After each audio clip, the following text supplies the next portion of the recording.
সবাইকে জানাই স্বাগতম স্বাগতম স্বাগতম সবাইকে জানাই স্বাগতম স্বাগতম স্বাগতম উপাগ্রা লং লেভ উপাগ্রা লং লেভ বিক্রমতা long live PCF long live উপাগ্রা কি উপাগ্রা কি উপাগ্রা কি।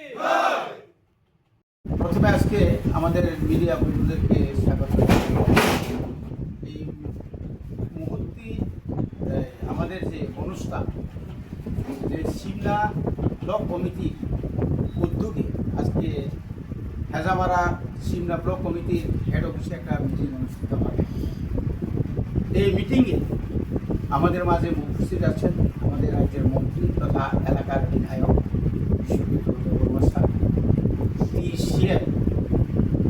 আমাদের যে ডিস্ট্রিক্ট প্রেসিডেন্ট অরুণ মজুমদার মহোদয় এবং আমাদের ব্লক কমিটির অন্যান্য কমিশনার।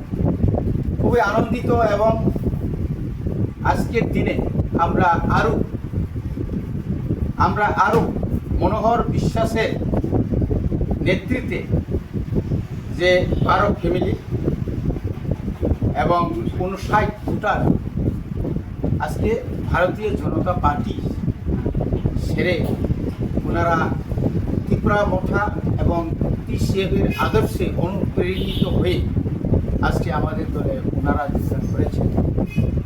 আমরা খুবই আনন্দিত এবং আগামী দিনে এই সিমলা এলাকায় আমরা একসঙ্গে পিসিএফ এবং ত্রিপুরা মঠা একযোগে আগামী বিধানসভা বা আগামী পঞ্চায়েত বা জেলা পরিষদ নির্বাচনে আমরা ঐক্যবদ্ধভাবে আমরা নির্বাচন লড়াই করব।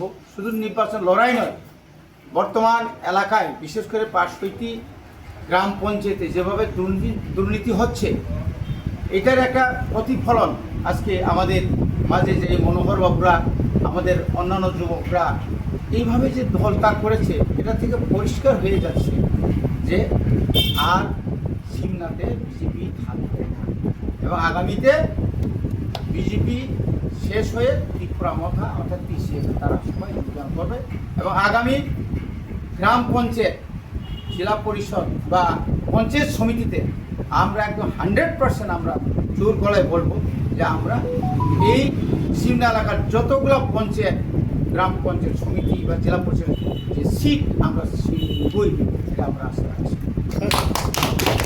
কয়েকদিন মধ্যে দেখলাম বিজেপি ত্রিপুরা মঠা ছেড়ে BJP 65 family 61 voter BJP join করছে। এটা একটা নাটক, এটা একটা নাটক। কারণ এর আগে আমরা একটা প্রোগ্রাম করছিলাম, সবাই জানে যে এই সিমলা এলাকাতে মানুষ সবাই জানে যারা পুরানো বোতলে নতুন জল নাকি না নতুন বোতলে পুরানো জল।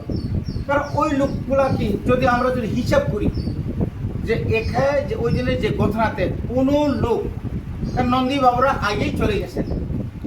গত বিধানসভা এবং পঞ্চায়েতে তো সে বিজেপি হয়েই কাজ করছিল, সে কবে আবার ত্রিপুরা মঠাতে বা পিসিএফে আইল। তো এই এলাকা মানুষ জানে টাকার বিনিময়ে সে যেতে পারে, নিজের সমস্ত কি বলে যে আদর্শকে জলাঞ্জলি দিয়ে সে হয়তো যেতে পারে কিনা অন্যরা জানে। এবং বিজেপিকে দাঁড় করিয়েই অন্য দলেও সিপিএম, ত্রিপুরা মঠা, কংগ্রেসের নাম দিয়ে ওরা ওই দিন যোগদান সভা করেছে। এটা অত্যন্ত নিন্দনীয় এবং লজ্জাস্কর। এখানে 12 পরিবারের মধ্যে 59 ভোটার। আমরা কোনোদিন মিথ্যা বলি না, মিথ্যা বলবো না। আগামী দিনে একটা সুনামি হবে, বিজেপির একটা সুনামি হবে। এই হচ্ছে আসলে ধন্যবাদ। বিজেপিতে যে আমরা কাজ করছি ওরা শুধু আশাই দেয়, কাজে পুরো করে না। তাই আমরা বিজেপিকে আর ভালো লাগে না। ত্রিপুরা মাথায় দেখছি আমরা ভালো কাজ করছে, তাই আমরা ত্রিপুরা মাথার দিকে আমরা এগিয়েছি। আশা করি ত্রিপুরা মাথা আমরা সমতলে পুরোটাই আমরা ত্রিপুরা মাথা। বর্তমান এখন আমরা 12 ফ্যামিলি এসেছে, প্রায় 60 জনের মতো। আগামী দিন পুরা 6 পঞ্চায়েত আছে, 6 পঞ্চায়েতের মধ্যে 6টা পঞ্চায়েতে আমাদের বিজেপিতে কোন পদ আছে? হ্যাঁ, বিজেপিতে যুব মোর্চার কেসিআর নাম মনোহর বিশ্বাস। আজকে এখানে যারা নবগত আমাদের ডিসিএফ তাদের সবাইকে স্বাগত জানাই এবং আপনাদের সবাইকে সশস্ত্র অভিনন্দন জানাচ্ছি। আমি একটা মেসেজ দিতে চাই আমাদের ত্রিপুরা বিধানসভাতে। এখানে আমাদের মাননীয় মন্ত্রী আছেন উপস্থিত বিশ্বজিৎ দেববর্মা মহাশয়। ওনার মাধ্যমে আমার একটা অনুরোধ যে আমাদের এই সিমনা এলাকার যারা বিজেপির নেতৃত্ব রয়েছেন তাদের জন্য কঠোর নিরাপত্তা ব্যবস্থা যাতে ইমিডিয়েট করা হয়, অনুমতি বিলম্বে।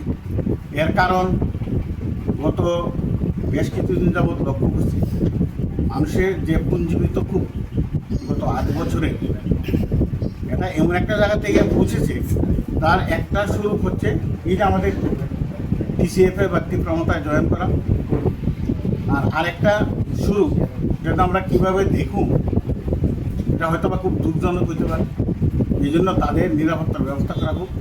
মানুষের যে ক্ষোভ আছে এটা কোন দিকে কীভাবে প্রকাশ পায় এটা কিন্তু বলা যায় না, কারণ আমরা শান্তি সম্প্রীতি এবং উন্নয়নে বিশ্বাসী। এখানে টিসিএফ এবং তীব্রমতা আর বিশেষ করে সিমনা তো সবসময় একটা শান্তির জায়গা, সবাই জানে। কারণ 2023 নির্বাচনের পরে সারা ত্রিপুরাতে বিভিন্ন জায়গাতে জ্বলছে, আগুন জ্বলছে, কিন্তু আমাদের সিমনাতে এটা সম্ভব হয়নি ডিউ টু আমাদের মন্ত্রী, আমাদের এমএলএ বিশ্বজিৎ দেববর্মা এবং তীব্রমতা এবং রবীন্দ্র দেববর্মা আমাদের প্রাক্তন এমএলএ। সুতরাং এই জায়গাটাতে আমরা চাই না এখানে কোনো ক্লেশ হোক, এখানে কোনো পরিস্থিতি উত্তেজিত হোক, ওখানকার শান্তি বিঘ্নিত হোক, এটা আমি চাই না। আমার অনুরোধ এই মন্ত্রিসভার কাছে যে এই যে এখানে 2-4 জন নেতা আছেন তাদের জন্য সিকিউরিটি ব্যবস্থা করা হয়। কারণ পরে দিয়ে কিচ্ছু করলে কিন্তু আমার তীব্রমতা বা আমাদের টিসিএফকে যেন দায়ী করবেন না, কারণ মানুষের স্বতঃস্ফূর্ত সংগ্রামের সামনে আমরা তো বাধা হয়ে দাঁড়াতে পারি না এবং এটা আমাদের ডিউটিও না। এই জন্য এটা আমার অনুরোধ। আর আজকে যারা এসে এখানে তাদের সবাইকে আমি অনেক অনেক ধন্যবাদ জানাই এবং আগামী দিনে আমাদের সিমনাতে হয়তোবা এমন একটা দিন আসবে এখানে বিজেপির কোনো চিহ্ন থাকবে, এটা সবাই হিসেবে।